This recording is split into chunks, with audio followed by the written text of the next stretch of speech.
Subscribe now and press the bell icon. Never miss an update. चलिए friends, video की शुरुआत करते हैं। डिस्टिलेशन एक ऐसा यूनिट ऑपरेशन है जिसमें लिक्विड के कंपोनेंट के मिक्सचर को थर्मल एनर्जी का यूज़ करके सेपरेट किया जाता है। बेसिकली जो डिफरेंट कंपोनेंट के वेपर प्रेशर में जो डिफरेंस होता है वही ये सेपरेशन के लिए रिस्पॉन्सिबल होता है। और ये जो डिस्टिलेशन है वो ज़्यादातर केमिकल और पेट्रोकेमिकल इंडस्ट्री में यूज़ होता है। इवापोरेशन और डिस्टिलेशन यह के जो डिफरेंस है उसके बारे में देखते हैं। चलिए फ्रेंड्स, इवापोरेशन और डिस्टिलेशन का एक छोटा सा डिफरेंस देख लेते हैं। इवापोरेशन जो होता है ऑपरेशन, वो ऑपरेशन में जो मिक्सचर होता है उसमें से एक वॉलेटाइल कंपोनेंट होता है और एक नॉन वॉलेटाइल कंपोनेंट होता है। For example salt and water. ये जो सॉल्ट एंड वाटर के सेपरेशन में जो ऑपरेशन होता है वो इवापोरेशन होता है, जिसमें जो सॉल्ट होता है वो नीचे रह जाता है और जो वाटर होता है वो इवापोरेट हो जाता है, मतलब वेपराइज हो जाता है। अब distillation, it is related with the separation of the solution where all the component are volatile. मतलब कि इसमें यह जो ऑपरेशन है डिस्टिलेशन में, उसमें सारे जो कंपोनेंट होते हैं वो वॉलेटाइल होते हैं। For example alcohol and water. चलिए फ्रेंड्स, दो बेसिक सी डेफिनेशन देख लेते हैं बॉइलिंग पॉइंट और वेपर प्रेशर की। बॉइलिंग पॉइंट एक ऐसा टेम्परेचर है, ऐसा एक मिनिमम टेम्परेचर है जो टेम्परेचर से जो लिक्विड होता है वो बॉयल होना स्टार्ट हो जाता है। और वेपर प्रेशर वो एक वेपर का ऐसा प्रेशर है जो लिक्विड और सॉलिड के कांटेक्ट में रहता है। तो चलिए फ्रेंड्स, डिस्टिलेशन के काफ़ी इंपॉर्टेंट पॉइंट रिलेटिव वॉलेटिलिटी के बारे में पढ़ते हैं। जो रिलेटिव वॉलेटिलिटी है उसको पढ़ने से पहले हमें वॉलेटिलिटी की डेफिनेशन पता होनी बहुत ज़रूरी है। तो कोई भी कंपोनेंट की जो वॉलेटिलिटी है वो उसके पार्शियल प्रेशर और मोल फ्रैक्शन का रेशियो होती है। तो ऐसे ही वॉलेटिलिटी ऑफ ए की डेफिनेशन देख लेते हैं। It is denoted as the ratio of the partial pressure of component A to the mole fraction of component A in the liquid phase. यानी कि volatility of the component A जो होती है वो partial pressure of component A और mole fraction of the component A के liquid face में जो रेशियो है उसे हम वॉलेटिलिटी ऑफ ए कहते हैं। उसे कुछ इस तरह से भी लिखा जाता है कि volatility of the A is equal to partial pressure of A by divide by mole fraction of A. जो पी ए है उसे partial pressure of P A जो सिंबल है उसे पार्शियल प्रेशर ऑफ ए और एक्स है, यानी कि mole fraction of A. Similarly volatility of the B is equal to P B by X B, यानी कि partial pressure of B to the mole fraction of B.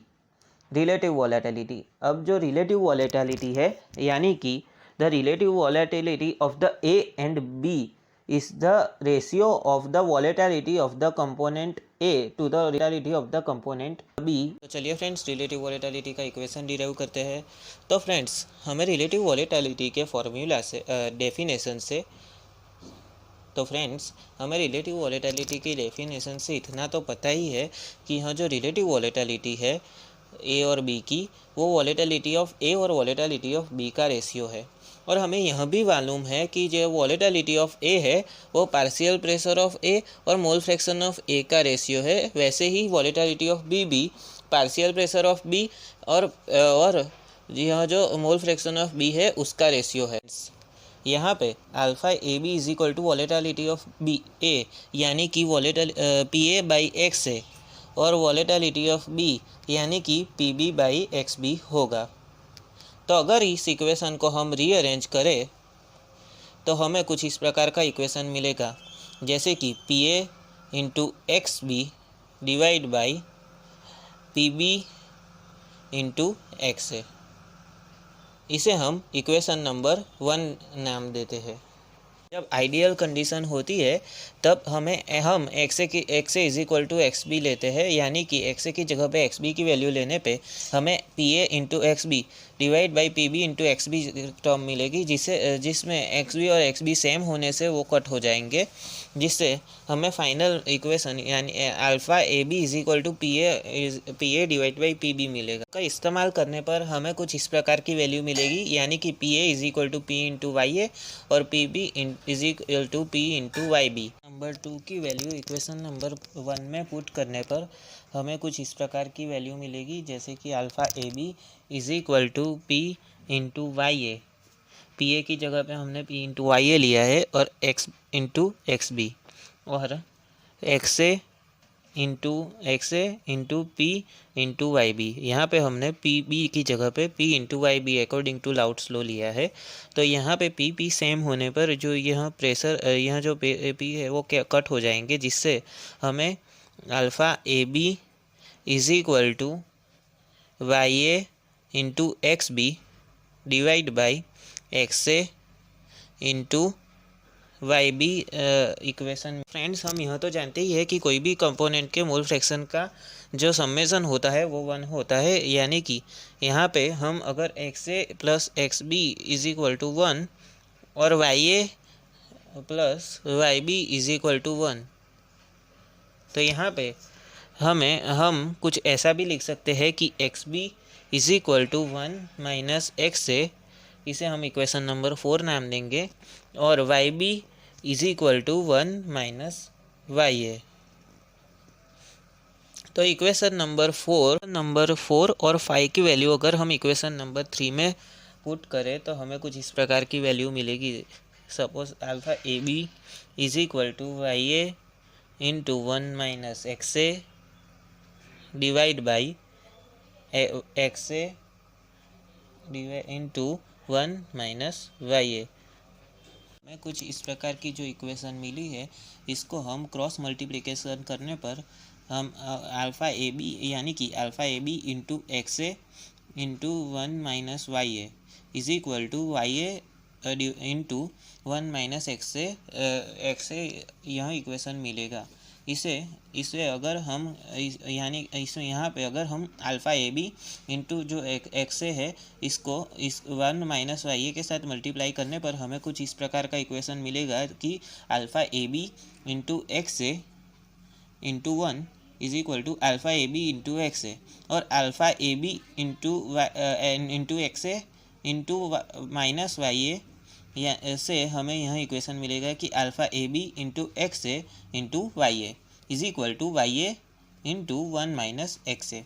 अगर alpha A B into X A अगर यह term को हम R H S side पर ले जाए तो हमें कुछ इस प्रकार का इक्वेशन मिलेगा कि alpha A B into X A is equal to Y A into 1 minus X. नो इक्वेशन में से हमने वाई ए यह जो इक्वेशन थी इसमें से हमने ये वाई ए और यह वाई ए को अगर हम कॉमन निकालें तो हमें कुछ इस प्रकार की इक्वेशन मिलेगी। उसके बाद हम alpha A B into X A is equal to Y A 1 minus X A plus alpha A B into X A, इस प्रकार की हमें इक्वेशन मिलेगी। उसके बाद अगर हम यह जो इक्वेशन है Y A into 1 minus X A plus alpha A B into x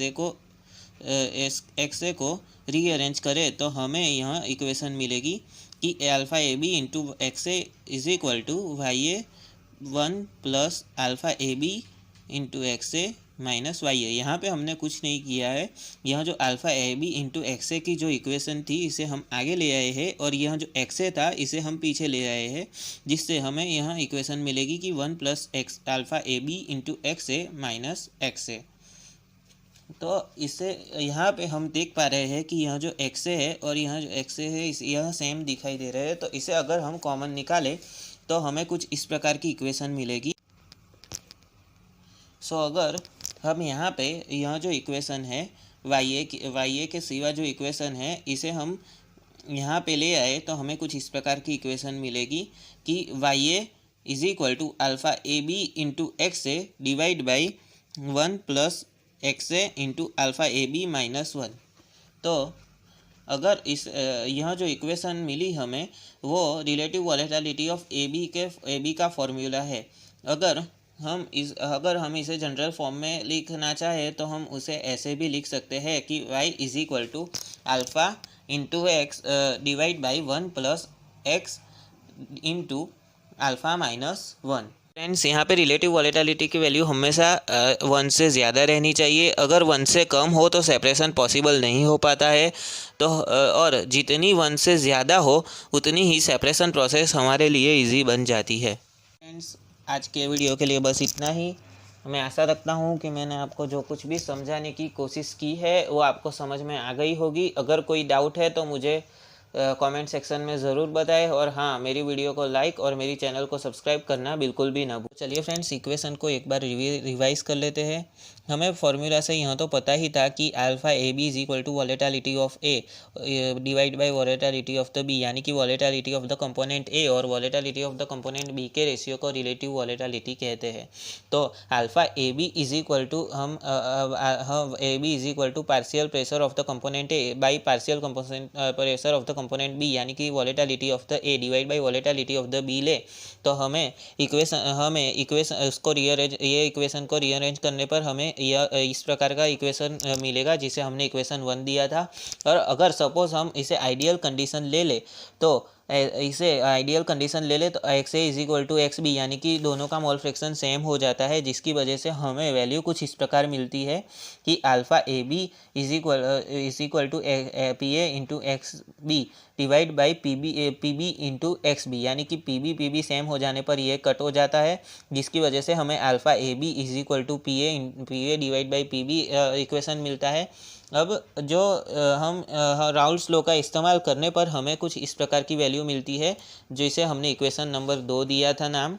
अब यह वैल्यू को इक्वेशन नंबर 1 में पुट करने पर हमें 1 पुट करने पर यह जो वैल्यू है पी ए की जगह पे यह वैल्यू डालते हैं और पी बी की जगह पे हम यह वैल्यू डालते हैं, जिसकी वजह से हमें कुछ इस प्रकार जिसके बाद जो यह पी और पी जो है वो सेम हो जाने पर कट करने पे हमें कुछ इस प्रकार की इक्वेशन मिलती है, जिसे हम इक्वेशन नंबर 3 कहते हैं। तो फ्रेंड्स, हमें यह तो पता ही था कि मोल फ्रैक्शन का जो समेशन होता है वो 1 रहता है। तो इसी इक्वेशन पे से हमने कुछ यह 2 इक्वेशन निकाली, जैसे कि अल्फ़ा ए बी कहाँ X B is equal to 1 minus X A और Y B is equal to 1 minus Y. 4 और 5 की इक्वेशन थी, इसे हमने 3 में डाला। 3 में पुट करने पर हमें कुछ इस प्रकार की वैल्यू मिलती है, जैसे कि Y A into X B की जगह पे 1 माइनस एक्स ए और Y A into X B की वाई बी की जगह पे 1 माइनस वाई ए।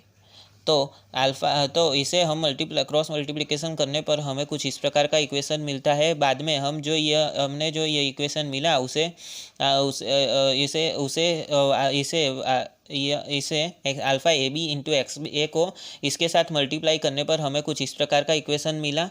उसके बाद हमने जो पार्ट था इक्वेशन का, यानी कि minus alpha A B into X A into Y B था, इसे आर एच एस साइड पर ले जाने पर यह जो इक्वेशन है वो प्लस फॉर्म में हो गया।